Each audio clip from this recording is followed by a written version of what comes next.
Bismillahirrahmanirrahim. Assalamualaikum warahmatullahi wabarakatuh. Selamat malam semuanya. Terima kasih sudah mengklik video ini. Jangan lupa like, subscribe, dan share agar channel ini berkembang dan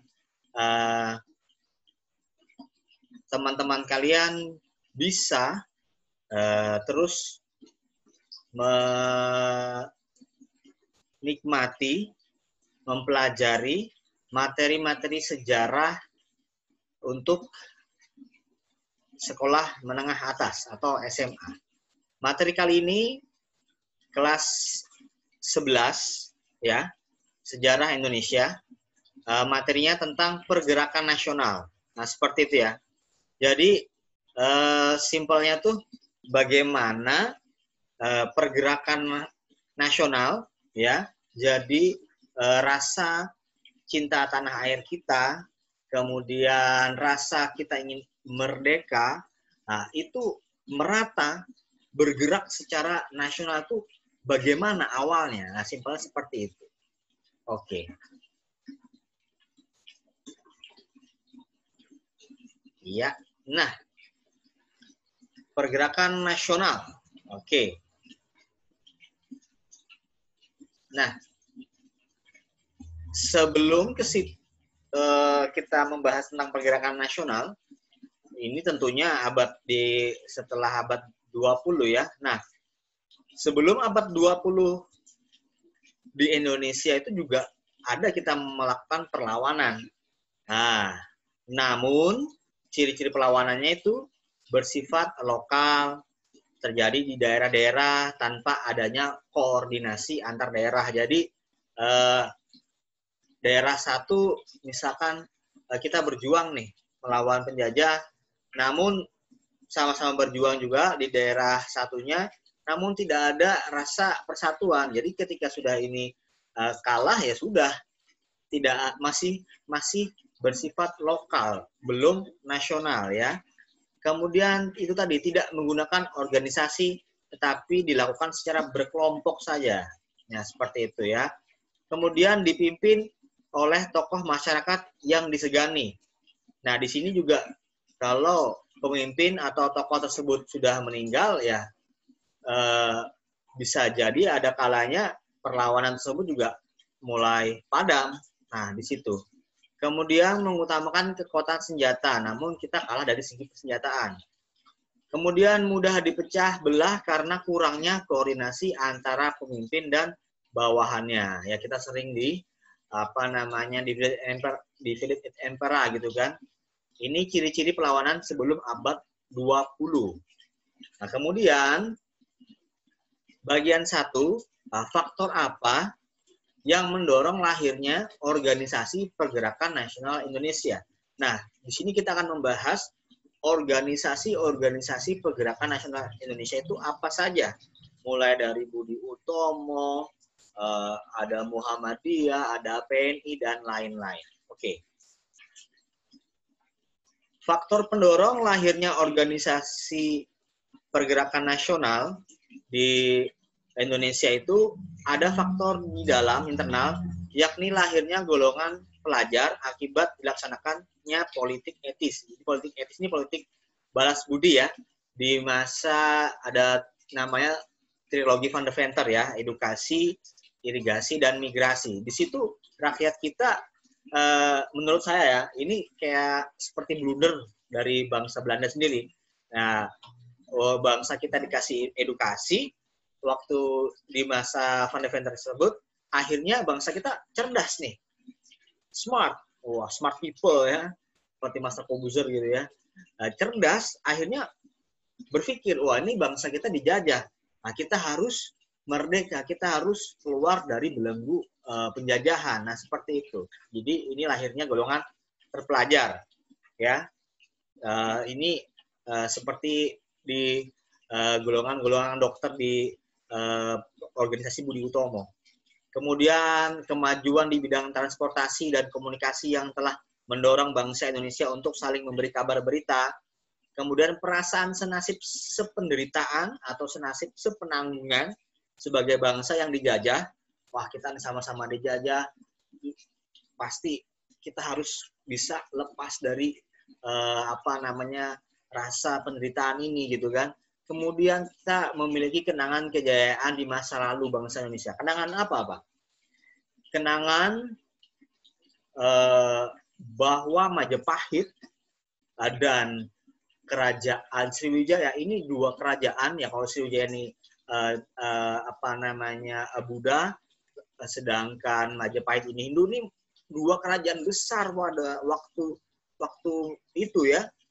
Ini bukti bahwa nenek moyang kita itu juga sebenarnya hebat seperti kerajaan Majapahit dan kerajaan Sriwijaya. Dan ini yang membuat semangat kita untuk maju gitu. Wah, kita nih bisa seperti Majapahit dan Sriwijaya.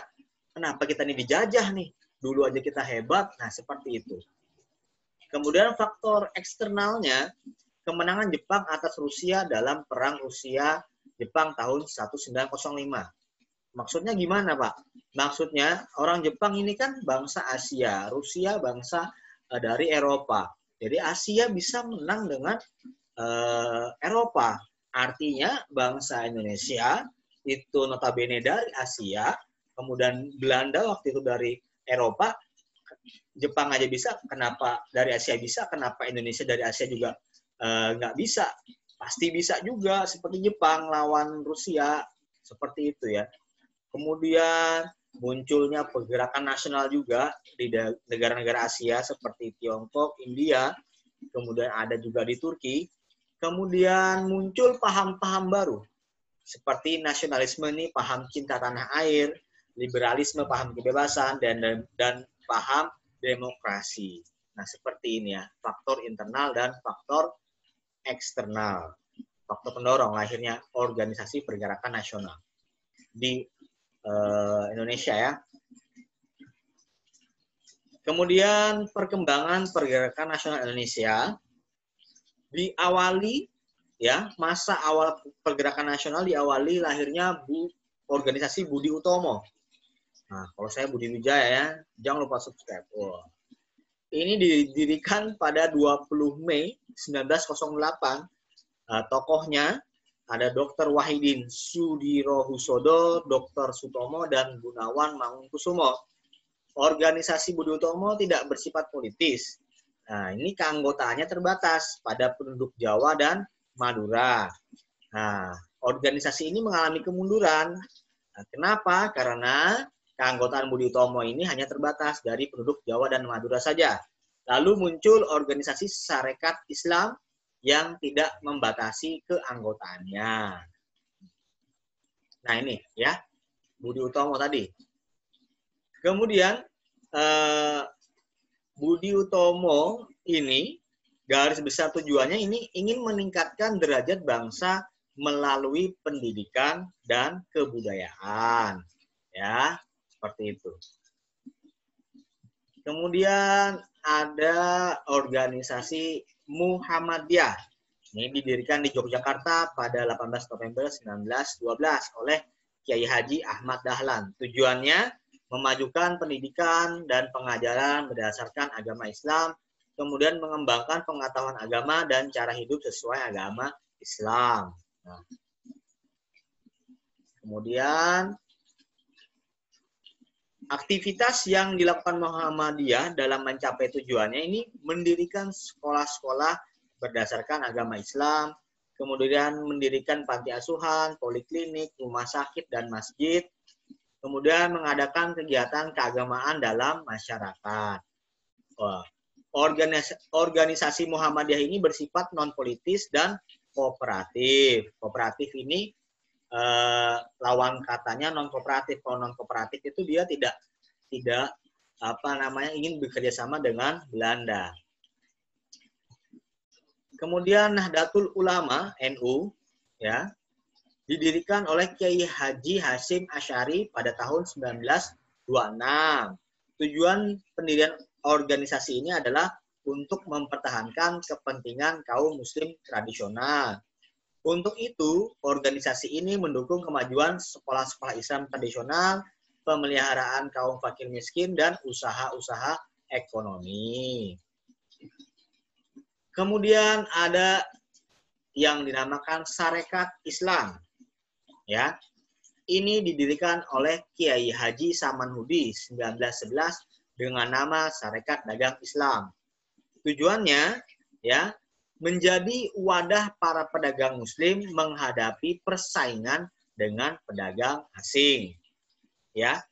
Nah, kemudian 10 September 1912, kurang lebih 1 tahun ya, Sarekat Dagang Islam ini berganti nama ya menjadi Sarekat Islam dengan ketuanya Hos Cokro Aminoto, dengan tujuannya membantu perdagangan, membantu anggotanya yang kesulitan dalam permodalan, memajukan kepentingan jasmani dan rohani pedagang pribumi, kemudian memajukan kehidupan agama Islam.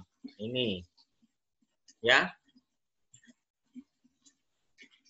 Nah, namun dalam perkembangannya ya, SI ini berkembang pesat ya, berkembang pesat.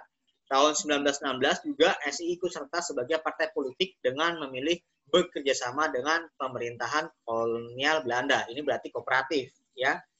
Nah, namun ketika berkembang ada yang namanya organisasi ISDV. ISDV ini Indis Social Democratic Vereniging. Ini haluannya komunis. Nah, ini mereka masuk ke SI, ke Sarekat Islam. Akhirnya Sarekat Islam ini pecah gitu ya. Jadi ada Sarekat Islam putih yang nasionalis, kemudian ada nasionalis religius ya, kemudian ada Sarekat Islam merah atau sosialis. Ya, ini cenderung arahnya ke komunis ya. Jadi SI itu terbagi dua seperti itu ya. Nah, ya. Akhirnya Cokro Aminoto dia menegakkan disiplin partai dengan mengeluarkan semua anggota ISDV tadi dalam organisasi. Ya. Yang punya paham ISDV, yang punya paham berseberangan itu dikeluarin gitu kan. Nah, kemudian Februari 1923 SI mengubah namanya menjadi Partai Sarekat Islam Indonesia atau PSII gitu kan. Nah, pada 1926 PSSI juga memutuskan untuk bersikap non kooperatif. Yang tadi awalnya kooperatif jadi non kooperatif, dia tidak bekerja sama, non kooperatif itu tidak bekerja sama dengan pemerintahan kolonial Belanda. Nah, kemudian perpecahan ini di partai PSI ini juga ketika pecah tadi menyebabkan kemunduran PSI itu sendiri seperti ini. Nah, ya, yang saya bilang tadi pecah, ada SI pimpinan Cokro Aminoto, Haji Agus Salim dan Abdul Muiz yang dibilang tadi SI putih, ya, nasionalis religius, dengan SI yang sosialis komunis pimpinan Semaun, Darsono, dan Tan Malaka yang sering disebut dengan SI merah tadi. Nah, ini yang menyebabkan SI ini akhirnya mengalami sedikit kemunduran. Nah, seperti itu ya. Ya. Namun partai PSI ini ya, yang di dalamnya ada SI merah, mereka membuat kelompok sendiri yang dinamakan dengan Sarekat Rakyat. Jadi ada yang SI putih menjadi PSII gitu kan. Yang SI merah dia bikin namanya Sarekat Rakyat. Yang akhirnya Sarekat Rakyat ini kemudian menjadi pendukung kuat Partai Komunis Indonesia atau PKI. Nah, seperti itu. Kemudian ada Indis Party. Nah, ini didirikan 25 Desember 1912 di Bandung. Ini terkenal dengan tokoh 3 serangkai, Ki Hajar Dewantara, Dr. Cipto Mangunkusumo, dan Douwes Dekker. Ini sering sekali keluar di soal-soal ya, 3 tokoh serangkai siapa gitu kan. Nah, organisasi pertama yang secara tegas menyampaikan tujuannya mencapai kemerdekaan Indonesia.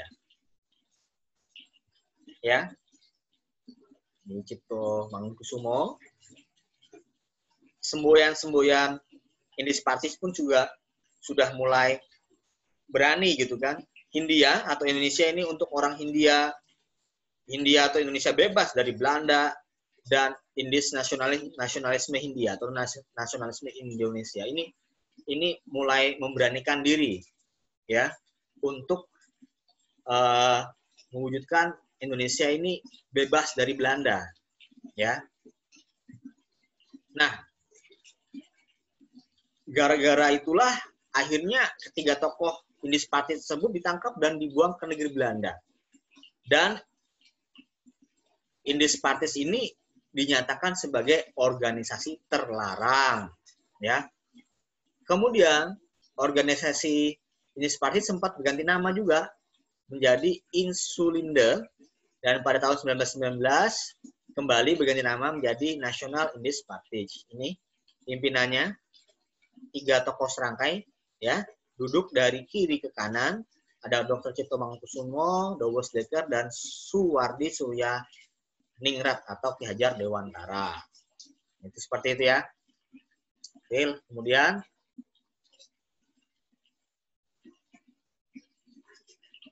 ada periode nasionalisme ya. Tadi kan ada periode awal pergerakan, lalu ini kita tadi periode nasionalisme. Setelah adanya 3 partai Indis Partis tadi, ada namanya Gerakan Pemuda. Bermunculan organisasi pemuda yang masih menunjukkan sifat kedaerahannya. Ya, organisasi pemuda yang pertama kali muncul adalah Trikoro Darmo yang didirikan oleh Raden Satiman Wiryo Sanjoyo 1915. Nah, ini ya, Jong Java ya. Kemudian ada Jong Sumatranen Bon, Jong Ambon, Jong Minahasa, dan Jong Jelabes. Gerakan-gerakan ini akhirnya melahirkan Kongres Pemuda II tanggal 27 sampai 28 Oktober 1928 dan menghasilkan Sumpah Pemuda di sini ya. Ini diperdengarkannya lagu Indonesia Raya yang diciptakan oleh W.R. Supratman. Nah, ini juga udah semakin menguat ini di rasa nasionalisme kita itu Indonesia ya. Kemudian gerakan perempuan juga ada. Ini dimulai sejak masa Raden Kartini, Raden Ajeng Kartini.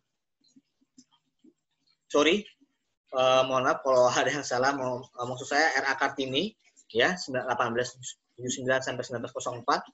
Ini memperjuangkan emansipasi wanita melalui surat-suratnya yang akhirnya melahirkan buku yang diberi nama Habis Gelap Terbitlah Terang. Kemudian ada selain Ibu Kartini ada juga Dewi Sartika. Ini membentuk Sekolah Istri di Bandung. Ya, gerakan perempuan juga ada. Kemudian 25 sampai 28 Desember 1928 diadakan Kongres Perempuan Indonesia 1 di Yogyakarta yang hasilnya membentuk Perserikatan Perempuan Indonesia. Kemudian ada lagi 28 sampai 31 Desember 1929 ini Kongres Perempuan Indonesia 2 di Batavia. Hasilnya memutuskan bahwa organisasi perempuan akan turut serta berjuang memperbaiki nasib dan derajat perempuan Indonesia. Nah, seperti ini gambaran Kongres Perempuan Indonesia ya. Oke, lanjut ya. Kemudian ada periode radikal. Nah, ini kalau tadi radikal ini agak lebih, kalau kita naik motor, naik mobil itu gasnya lebih keras lagi nih, ya. Ini karena pengaruh revolusi di Rusia, kemudian adanya penggunaan kata Indonesia yang menjadi identitas kebangsaan kita. Nah, di masa ini ada Organisasi Perhimpunan Indonesia. Nah, awalnya Perhimpunan Indonesia ini bernama Indisch Vereniging gitu ya. Didirikan di negeri Belanda pada 1908 ya, dan bertujuan memperjuangkan kepentingan orang Indonesia yang ada di negeri Belanda. Nah, 1922 menggunakan nama Indisch Vereniging untuk memperkuat kebangsaannya dan terjun ke politik. Jadi awalnya Indisch Vereniging ininya diganti dengan Indisch. Jadi ada Indonesianya gitu ya. Nah, seperti itu. Akhirnya lebih ini lagi ya, tahun 1925 Indisch Vereniging ini ganti lagi menjadi Perhimpunan Indonesia. Nah, ketuanya ini Dr. Andes Muhammad Hatta.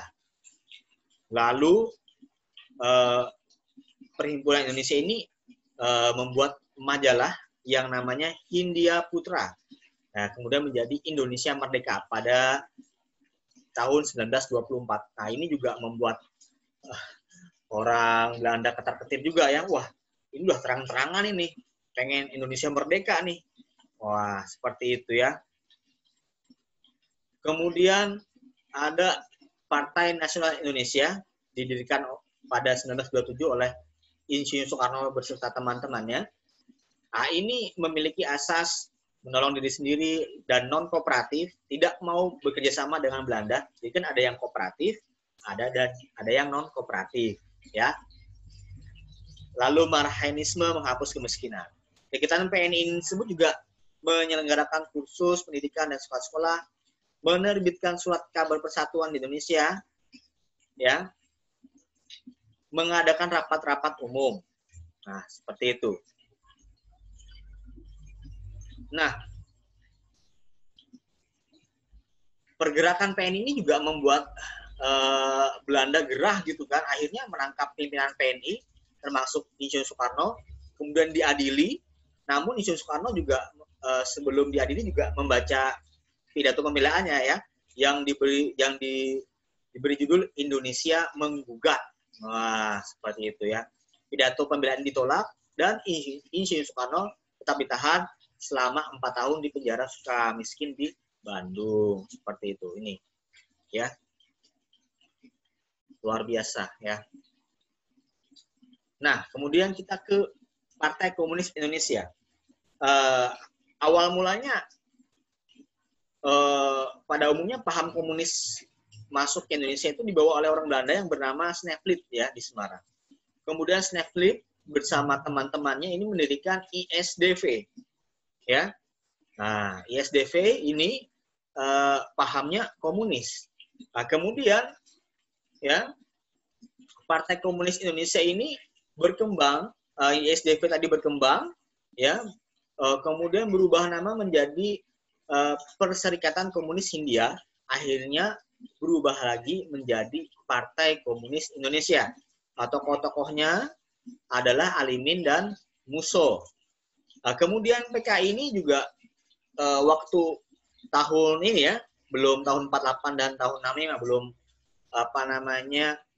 ini PKI di tahun 1927 ini mereka memiliki gerakan radikal juga dengan melakukan aksi pemogokan kaum buruh, aksi pemberontakan di Pulau Jawa, dan pemberontakan di Pulau Sumatera.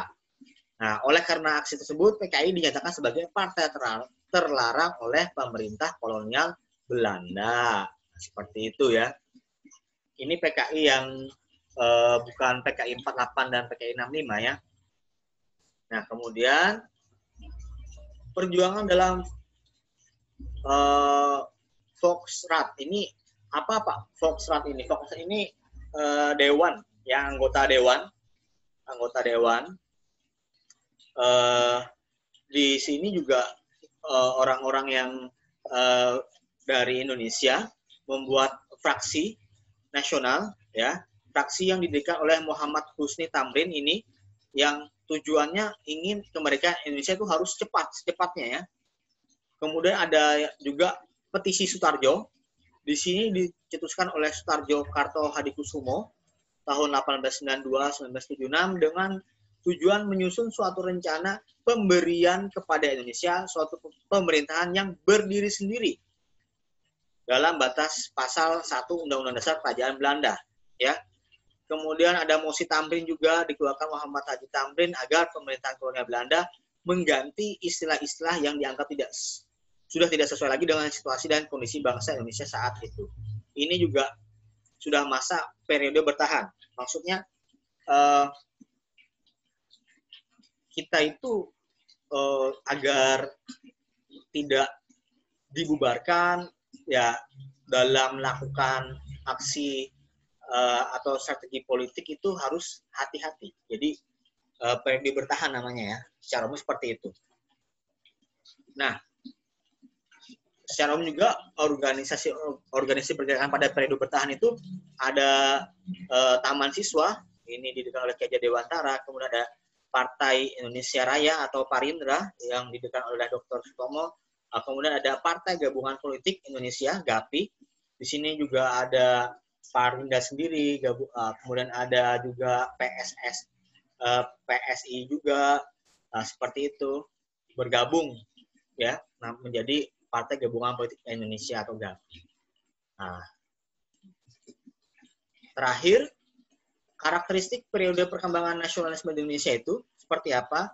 Yang tadi saya bilang, ada yang dinamakan periode awal pergerakan, ada yang dinamakan periode nasionalisme politik, ada yang dinamakan periode radikal, ada yang dinamakan periode bertahan. Periode awal pergerakan ini, gerakan nasionalisme Indonesia diwarnai dengan perjuangan untuk memperbaiki situasi sosial dan budaya. Awalnya seperti itu ya.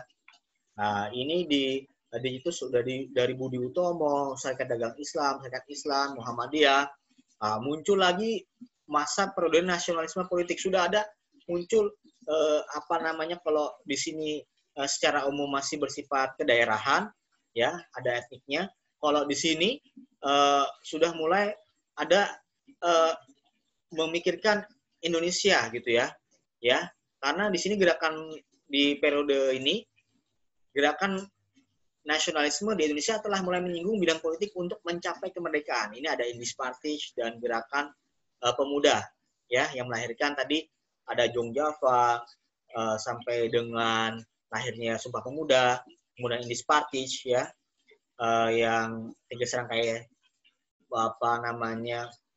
sampai dihukum Belanda gitu kan. Ini sudah muncul lagi periode radikal. Nah, di sini periode radikal ini gerakan nasionalisme Indonesia ini tujuannya sudah ingin mencapai kemerdekaan, ya. Ini juga lebih terang-terangan lagi, ya. Ya, namun dengan caranya non kooperasi atau non kooperatif, ya. Dia tidak mau bekerja sama dengan kaum penjajah.